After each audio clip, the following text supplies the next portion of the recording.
You'll have to excuse my inability or my lack of talent as a videographer, but in light of current events, I guess, or however you want to put the phrasing together, stuff going on with Charlie Kirk. Some of the things that I feel like I kind of feel like it's worse than it was back in the early COVID days. Like there's an intensity and a restlessness, and I don't know. I mean, we all know, those of us that have been around longer than a couple of decades know that this kind of thing sort of comes in cycles, right? But I don't know. I'm getting a little, not, I don't know if you could call it anxiety, but like I feel like it's time to step my game back up a little bit more. Not necessarily material wise, but maybe grocery wise, and getting my mind more wrapped around the strategery of dealing with the situations that I think we're potentially going to find ourselves in.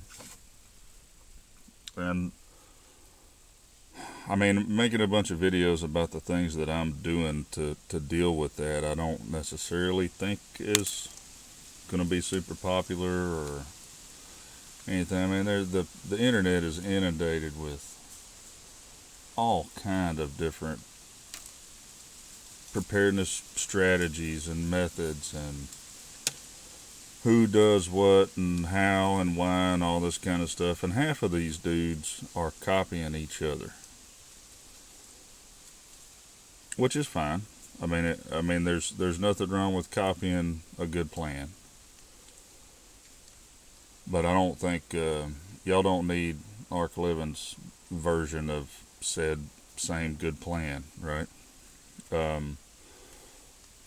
Probably one of the best series of series is not a word.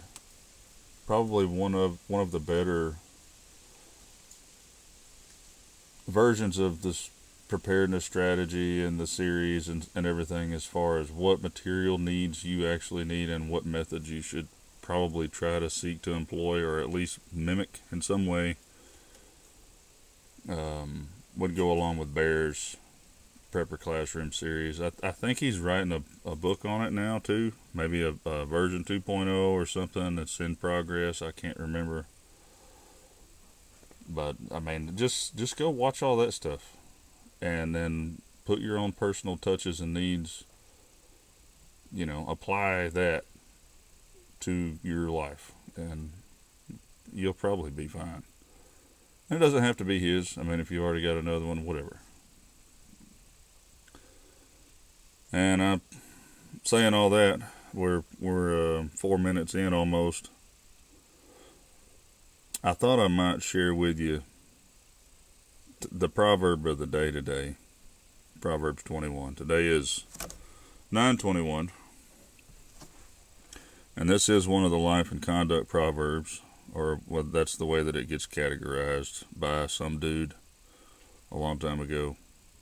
He may or may not know what he's talking about, right?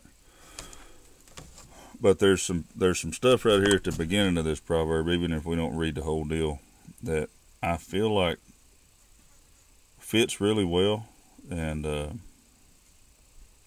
thought it might be worth sharing. And this is NASB. I think it's a 95 version. I don't know. It's the same old book I've been reading for years. Those of you that's been around for a little while, y'all pretty familiar with it. The king's heart is like the channels of water in the hand of the Lord, and he turns it wherever he wishes. Every man's way is right in his own eyes, but the Lord weighs the hearts. And to do righteousness and justice is desired by the Lord rather than sacrifice. That's something right there to think about, ain't it? He'd rather just see you do right than he would see you have to sacrifice something to get back right. Haughty eyes and a proud heart, the lamp of the wicked is sin. The plans of the diligent lead surely to advantage, but everyone who is hasty comes surely to poverty. The getting of treasures by a lying tongue is a fleeing vapor, the pursuit of death. The violence of the wicked will drag them away. Because they refuse to act with justice, the way of the guilty man is crooked. But as for the pure, his conduct is upright. It is better to live in a corner of a roof than in a house shared with a contentious woman. And I think there's more to that than just specifically talking about the relationship between a man and a woman. I think there's a little bit of principle here besides that. I'm not saying that taking it literally is wrong at all. The soul of the wicked desires evil, and his neighbor finds no favor in his eyes. When the scoffer is punished, the naive becomes wise. But when the wise is instructed, he receives knowledge. The righteous one considers the house of the wicked, turning the wicked to ruin. He who shuts his ear to the cry of the poor... Now, hold on just a minute. The righteous one considers the house of the wicked, turning the wicked to ruin. Think about that just a minute. Especially whenever you're thinking about loving your neighbor, right? He who shuts his ear to the cry of the poor will also cry himself and not be answered. What was that old saying back during the Second World War? I want to say it may have started back during the War of Northern Aggression, but I don't remember. But it goes something along the lines of, this group of people cried out and I did nothing. And then this group of people cried out and I did nothing. And this group of people cried out and nobody did anything. And then I cried out and there was nobody left to answer. I know that ain't right at all, but I mean it goes right along them lines.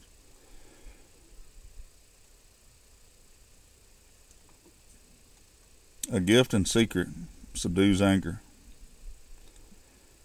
and a bribe in the bosom strong wrath. The execution of justice is joy for the righteous, but is terror to the workers of iniquity.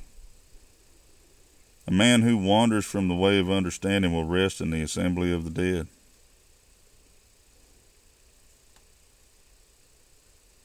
He who loves pleasure will become a poor man. He who loves wine and oil will not become rich. The wicked is a ransom for the righteous, and the treacherous is in the place of the upright. It is better to live in a desert land than with a contentious and vexing woman.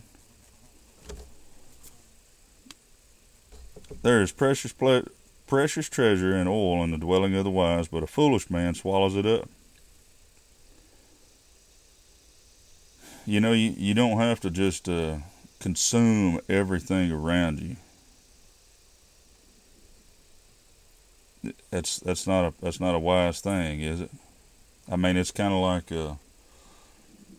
you got 3 cords of wood to last the winter, and you think you set up good, and you cooking one on that wood. You just throwing wood in there every night, all night long, just because it's warm and it makes you happy, rather than just putting enough in there to make sure everything is took care of.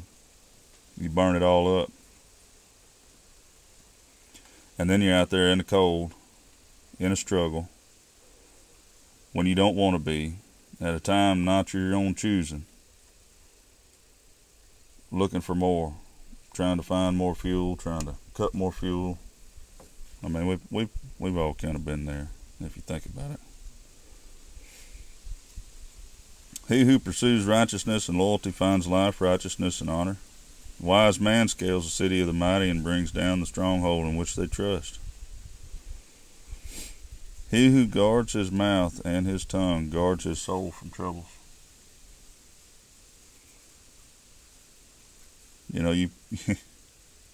That's not saying necessarily just keep your mouth shut all the time, but what it is saying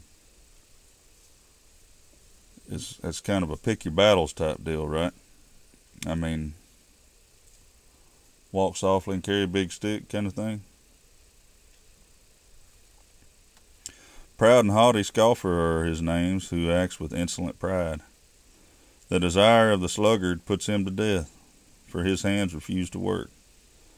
All day long he is craving, while the righteous gives and does not hold back, and the sacrifice of the wicked is an abomination. How much more when he brings it with evil intent? I don't know, but I think I know that what he's talking about here is that if you've got evil in your heart and you're bringing sacrifices to get back right, for what intent? To keep going, to keep doing the same thing over and over again, to not repent, or maybe to look good, maybe to look righteous in front of those who actually are living righteous, so that you can partake in what they're partaking in more, or maybe so that you can,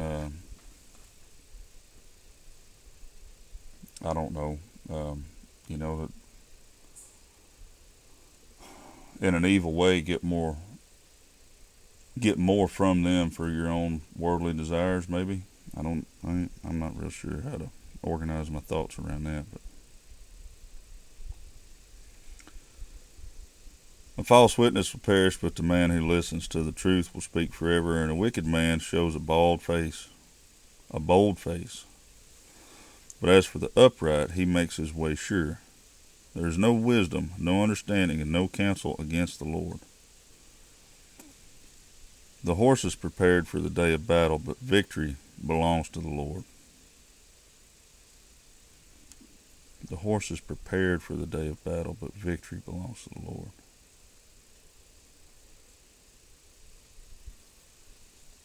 So what's that mean to us, I guess? Is that there's no wisdom and no understanding and no counsel against the Lord. So no one who is against the Lord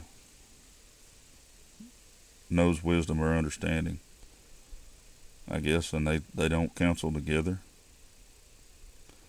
The horse is prepared for the day of battle. We take care of our horses and we're ready to fight. We're ready to go. We're ready to run. We're ready to slay our enemies. But it's not our victory. It's the Lord's victory. I don't really know. I read that one time and then thought, hey, I need to share this with the internet. So I read it to y'all again, and there's so much in it that I don't really think that I'm probably not thinking about it right either, anyway, in a couple of places. I'm sure some of you tell me if I ain't, though. It's a beautiful day.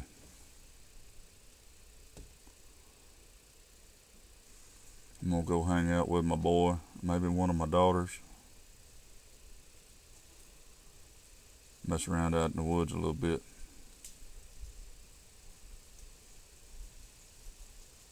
Maybe the Lord will give me patience enough to teach him a little bit about different things out here that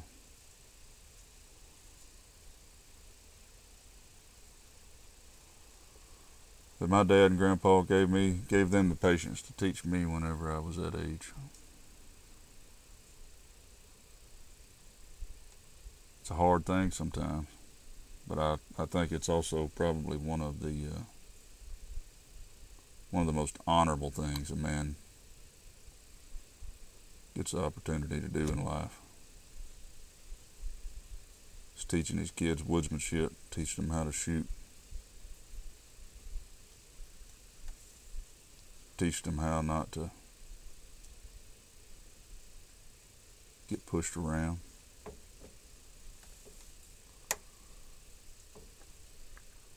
Teach them how to appreciate the things that God gave them. It's always been a hard one for me. I can always stop and appreciate it. Maybe because I was taught how to, but man, it's easy to forget.